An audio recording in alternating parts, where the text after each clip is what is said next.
Small businesses are set for a skills boost across Australia. The Productivity Commission recommending targeted incentives to supercharge work-related training and slash financial barriers for employers.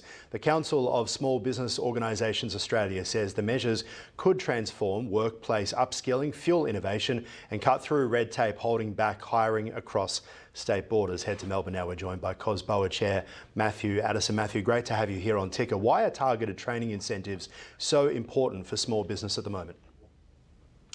Small business are seeking fit-for-purpose, right-time, progressive skill development, both for themselves, because we need to remember 1.5 million small businesses are self-employed. So they're looking for mechanisms to obtain right-time training, real-time training that actually works and uplifts their skill. They're also looking, the 800,000 small business employers are looking to uplift the skills of the people that are working for them. The formal education pathways don't always fit with the working environment or for the worker themselves. So we're really pleased with the Productivity Commission's direction for opening up fit-for-purpose, right-time, progressive skill development. We do like their call out for lessening the complexity of entering training environments. So this new training uptake advisory service is well worth investigating. Speaking in small business language, allowing them to take up the appropriate training at the right time. Because it's interesting you mentioned that about the 1.5 million Australians and the fact that time is a pressure as well. So the cost becomes perhaps a reason to not do it. So how do you see the incentives of lowering the cost barrier for employers? Look, we're really pleased to have this discussion. We're pleased the Productivity Commission has looked quite positively to say, how do we get more employers to engage in the right education framework? So if we can incentivise the employers to look, incentivise the employers to adopt the micro-credentials, the skill accreditation, and we can incentivise the employees themselves to undertake it and stick with it through to the point of completion. Lots to talk about. Devil will be in the detail. There's been programs in the past, some of which have worked and some of which haven't. We're looking for new ways to uplift the skills inside small business. And what are some of the challenges with state-to-state qualification recognition? Look, what we hear of is you can be a hairdresser in one state, well qualified and allowed to work, but if you are mobile and you move to another state, you have to go through a different accreditation system, possibly even undertake that state-based training.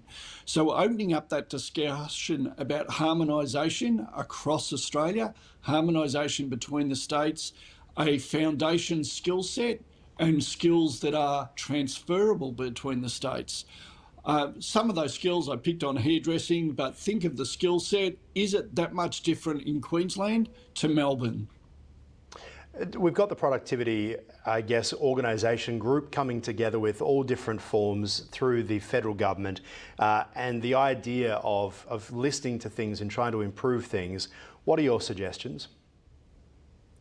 Look, we've got a number of suggestions there that our research and our members are telling us will make a real difference to productivity. COSBOA is pleased to be one of the seats at the table of the upcoming roundtable. We're going in with that small business perspective, and we're going to keep bringing things back to what is the impact on small business? Are you adding more complexity? You alluded to small business are time poor. What we need to do is give them some of their time back so that they can be productive and effective in delivering their service or developing their goods for sale. So we're looking for cutting the company tax rate. We're looking for those that aren't in companies to also have tax concessions so that they can retain more of their funds and reinvest them in their business to develop what they do, how they do it, and be more productive.